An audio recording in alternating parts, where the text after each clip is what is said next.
Fedor looked impressive. You know, they went out there and got at it right away.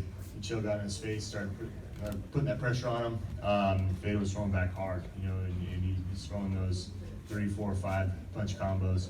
And as the fight went on, you know, I wish I got to see a second round. I thought it would be start to turn a little bit in Chill's favor if the second round he made it there and started coming out and being a little more patient. But overall, Fedor looked impressive. I'm excited. I'm ready. Got me going. This is the fight you said you wanted last night. You were in there facing off with them. What was that experience like? Yeah, it's kind of surreal, but not. You know, I've been in there with guys like that. You know, guys that I kind of idolize coming up. You know, and then to stand across the cage from them. So no different with Fedor. It's one of those things when you get that opponent, you know you're fighting a guy. It's just a man, a name, and somebody standing in your way. He's very AC. He's very like stoic. Yeah, you never know what you're going to get with Fedor, you know, and you don't know any of his emotions. And for me, watching this fight, I didn't know, you know, he was the unknown. You know, what's he like on the ground? How's his cardio?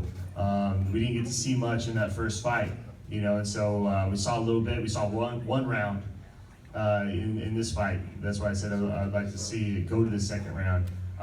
He looked very impressive. There's definitely things that I saw that I could exploit and use and whatnot, but overall, a very, very good performance by Fedor. You have a blue present. Yeah, that's just from Benson Henderson, kind of rubbed up on me. Nothing cool.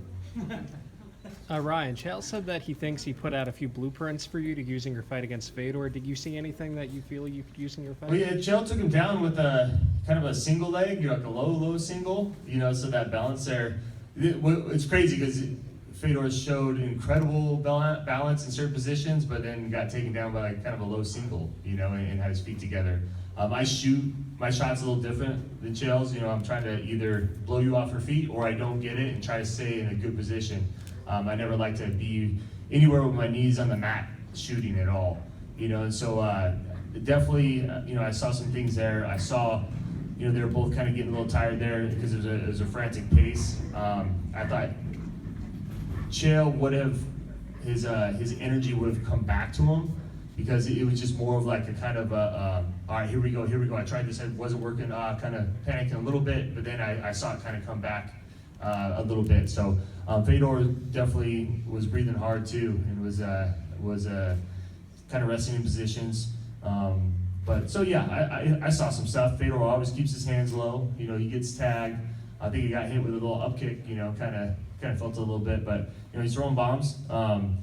You know, it was just a matter of game plan. Kind of like I thought it was going to kind of carry out. You go out there. I thought Chael could get that first couple takedowns. It was going to be his night. But if Fedor stuffed a couple and Chael started thinking, man, what's going on right now? Why isn't this working? And that's what kind of happened and kind of was the beginning to the end. It's backfired against him sometimes, like the Dan Henderson fight, but more often than not, Fedor seems to thrive in the chaos. And I know you consider yourself a very smart, intelligent fighter. So when you go in there, how do you make sure you don't get caught up in that with him? Well, I think that was a good reminder right there. You know, with Chael coming in there and getting right in his face and kind of coming into a buzzsaw right away. You know, Fedor, that's his MO. You come in, he's going to throw, you know, 3 punches at least at you, and they come from weird angles. You know, can you beat him to that punch and he has his hands down? Yeah. You know, and do you want to play that game all the time though? Probably not. So you got to be patient. I come out and I fight different opponents totally different ways, you know, and so we'll have to go back and watch tape, game plan, give my coaches and figure it out. Do you think you might see Chael at 205 at some point down the line? Yeah, probably. He's going to compete back. You know, he's a competitor. He's one of the best guys in the world. You know, look at, you know, he made it, like he was saying, made it to the Final Four, you know, in the Bellator Heavyweight Grand Prix, and he'll definitely be back for sure. You like that idea, that fight? Yeah, I like fighting everybody, you know, and I feel I'm going to be around for a while, so, you know, I'm going to run up and bump up against those guys for sure. Daniel Cormier tweeted tonight saying, no doubt in his mind, you win against Fedor. That's pretty cool. You know, appreciate it. You know, the respect from peers is, Definitely a cool thing to see, especially from a guy like him. I respect him a ton, what he's done in this sport. I still got to go out there and do it though, and I thrive in this kind of stuff, and I can't wait. It's almost like you got you and DC are actually pretty good friends, despite that whole incident in 2015. Yeah, it is what it is. We're competitors. We're top guys. I want the same thing. I wanted a title fight. He had it at the time, and we were jawing at each other a little bit. But yeah, there's tons of mutual respect there.